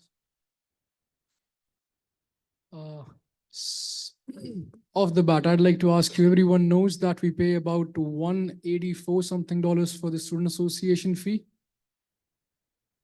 Yeah. Not a bunch of hands in the air, but we do pay a 184 fee. So a part of that is a $7.25 charge, which is towards the yearbook. I've never seen a yearbook in 4 years. So I'll stripe that off, try to get that money towards scholarships, reducing unnecessary expenses.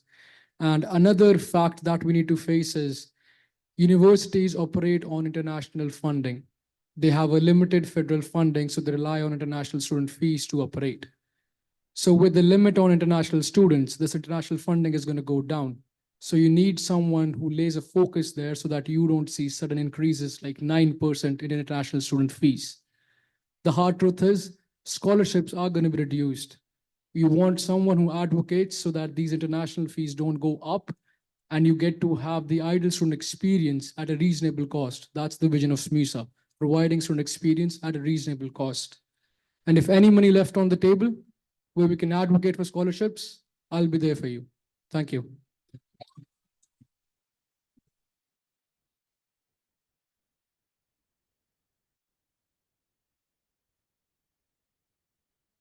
Wonderful, huh? Very wonderful. There's only so much we can do about the scholarships or about the tuition fees we as international students pay. And I can say that just as she said, and as Sarah said, we will help you advocate for the eligibility and to make sure that you are heard and that your voice is out there and your concerns are given out there to the people in charge, and not making any promises personally because we are not quite sure of what we can do now, right now. So I would say we would advocate for you and help people up understand what you're going through and basically just, yeah, be there for you.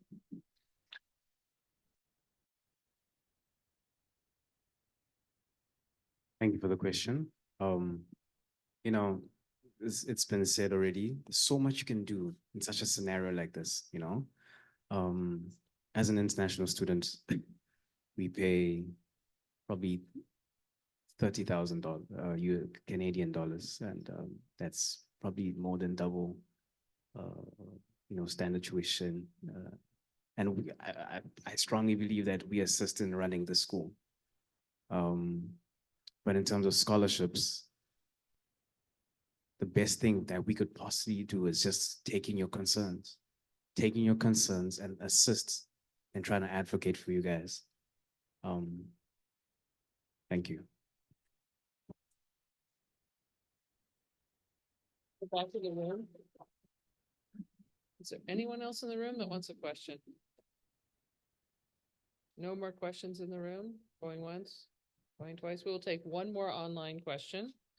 I'll let you two pick it. Because I see there's lots there, but pick one more. Since most of the students rely on the food room and we didn't see any improvements in the food room since last year, what will you do to make sure that students have access to food most of the time? Okay. The order is Simba, Khalud, Kalissa, Sorav, and Maria.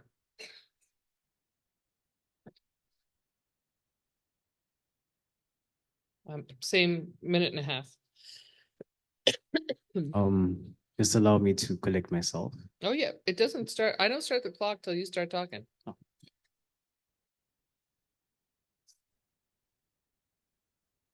You come again with a question? There have been no improvements in the food room since last year. People want to know what you're going to do to make the food room better. Okay. So, being the food room co-coordinator,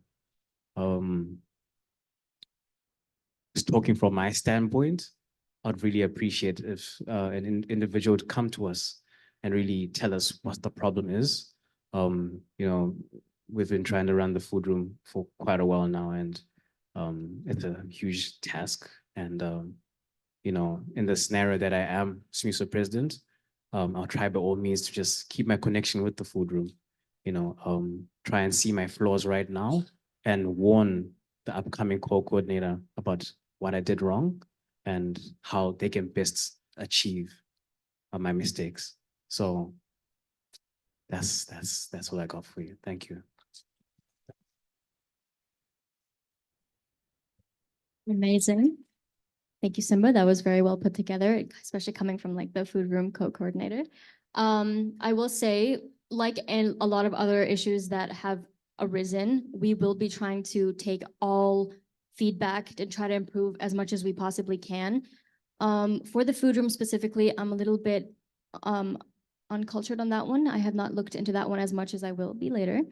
But I will say that the food room has definitely helped a lot of students, and it is a very crucial point at St. Mary's University. People need that place a lot more than a lot of other resources.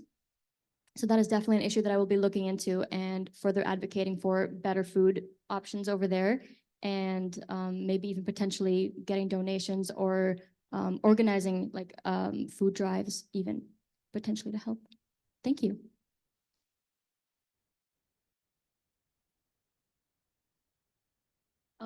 As an international student, there is a lot that I have to say about food and this coming into this country, because it was a big shock to me.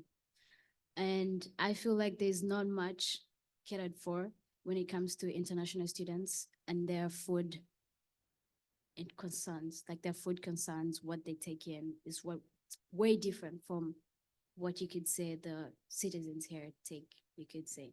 So we would advocate for it to be more transparent and have more options to those that are international students, or basically just be more diverse.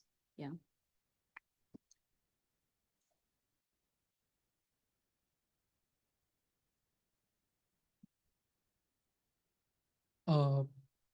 So the food room is a huge contributor towards food insecurity on food security resolutions on campus. A lot of people use it. I have been using that like in my year one.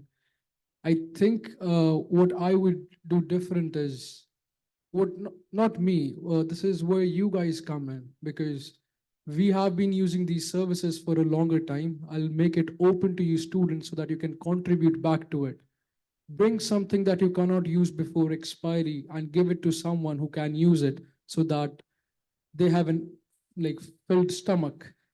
And second would be laying focus on the freshness of food aspect. Like I said, in the entrepreneurship center, they had something, pay as much as you can, and you get a sandwich as well as other things, which can be easily sponsored by corporates. So we use those to remove food insecurities. I think our food room is already doing a great job and will continue to do most for students. Thank you.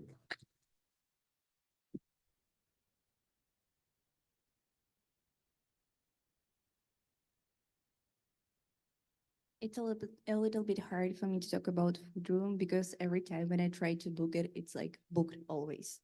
But I've heard from Rice students that it's a really, really good place to find a lot of food. But I would bring an issue of food, not just in community food room, but about university general. I understand that right now I see too many machines with energy drink, at least instead of normal water. I see too much snacks like chocolate. And as well, I had a lot of concerns about increasing time of dockside as it opens, like it closes around 8 and students ask me to make it at least till 9 p.m. Thank you. Okay, so that is it for our questions. I'm going to give each of you 1 minute to say what are the 2 things you hope everybody remembers about you, and then we're going to call it a night. And we'll start with at the far end and move this way.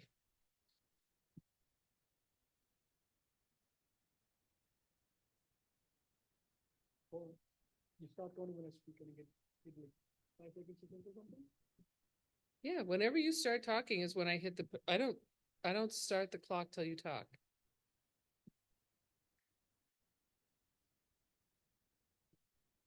So what I would like you to remember is, as I said in my introduction video, it's first things first, no empty promises. My promises are backed by action plans, which are being backed by the skills that I've refined over these 4 years that I have been here, being able to represent university on global scale, being in the board, like contributing on the academic senate, understanding the university administration as well as student concerns. I'm pretty equipped for this experience. And I'll give my best, and I'm very resilient. I came back, I was here last year. I have been vouching out for students from year 1. So I have your back. That's it. Thank you.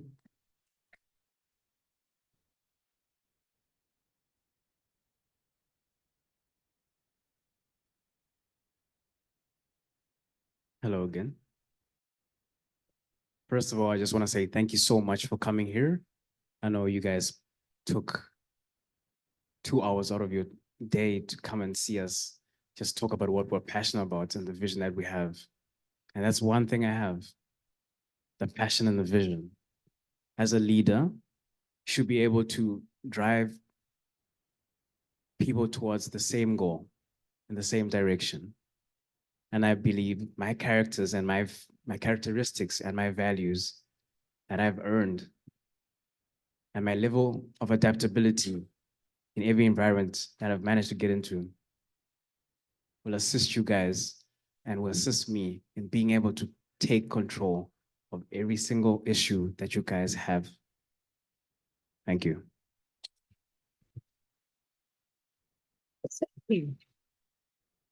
Also, my name is Simba. Go for Simba!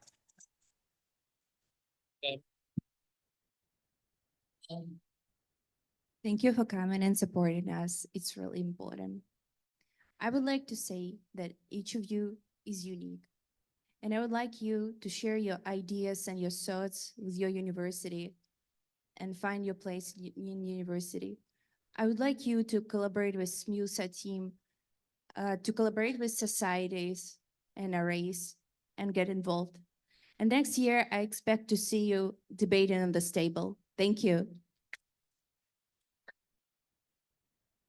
First of all, I would like to say everybody on this table is absolutely amazing, and it takes so much like energy and time to actually be up here on the stage. So I just want to congratulate you all for being awesome.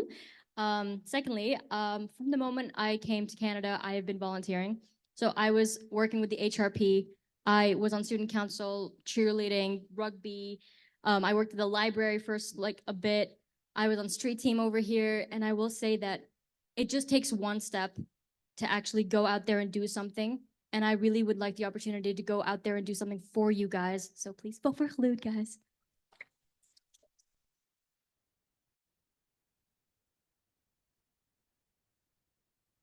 Wow. Beautiful. Very beautiful people. Well, my name. Wow. I don't have really much to say, but I would like to just let you know how important you are to us and to yourselves, and to just be true to yourself and your beliefs, what you believe in, and just know that you are a star. Like, you are a star. And I would like to thank everyone who has helped me with my campaign and who has been, taking their time to come and be involved in all of this and help us grow our passions and just support us in all the ways that they can. And yeah, just stay true to yourself, love yourself. You are important and you matter. Thank you. Okay, well, I guess this is it for the debate, and good luck, everyone. You guys did a great job. Thank you very much, audience, and everybody get out and vote and grab a friend and make them vote too. Vote Simba.